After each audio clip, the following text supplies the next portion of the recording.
कार्तक कार्तक माक्षर माक्षर पोष मा फागण चैत्र वैशाख जेठ अषाढ़ श्रावण હું ગયો શ્રાવણ આવ્યો અને હું પાછી કથા બેહાડી તમે ઠીક છો ભાઈ શ્રાવણ ગયો પછી અજવાડિયું ગયું એકમ બીજ ત્રીજ ચોથ પાંચમ છઠ સાતમ આઠમ પૂનમ પછી અંધારિયું આવ્યું એમાં એકમ ગઈ બીજ ગઈ ત્રીજ ગઈ ચોથ ગઈ પાંચમ ગઈ છઠ ગઈ સાતમ ગઈ અને આઠમ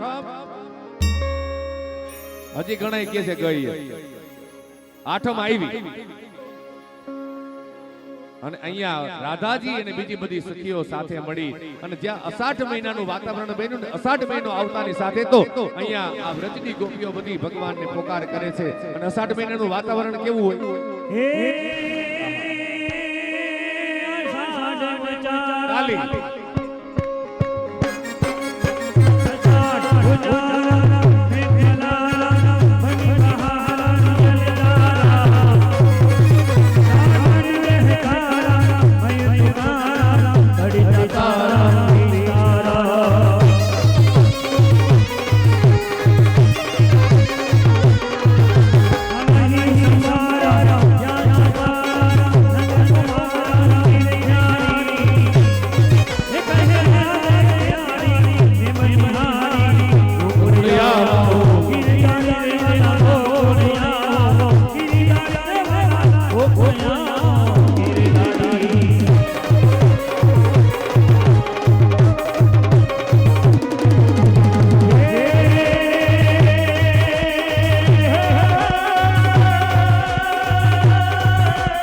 મથુરાના કારાગૃહની અંદર શ્રાવણ અષ્ટમી અને રાત્રિના 12 વાગ્યે ચતુર્ભુજ સ્વરૂપે ભગવાન પ્રગટ થયા બોલીએ ચતુર્ભુજ નારાયણ ભગવાન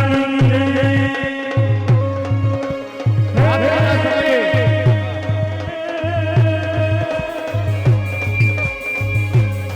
હે બાલા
થયા, જય જયકાર થયો છે. બોલીએ ચતુર્ભુજ નારાયણ ભગવાનની જય. મથુરાના કારાગૃહની અંદર ચતુર્ભુજ સ્વરૂપે ભગવાન પ્રગટ થયા. વસુદેવજીને આજ્ઞા આપવામાં આવી અને વસુદેવજી બાલકૃષ્ણ પ્રભુને કરણિયામાં પધરાવી લઈ અને નીકળ્યા અને અહીંયા રાત્રિના સમયે અદલાબદલી થઈ ગઈ. જશોદા પાસેથી માયા લીધી અને ભગવાનને ત્યાં પધરાવી દીધા. વહેલી સવારે નંદ ઉત્સવની શરૂઆત વ્રજ મંડળમાં થાય છે. એ પહેલા ઠાકોરજીને આપણે વધાઈ આપી દઈએ.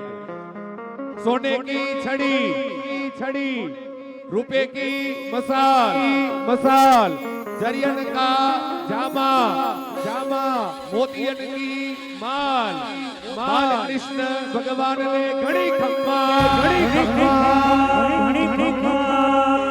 ए नंद घेरे आनंद भयो जय कन्हैया लाल।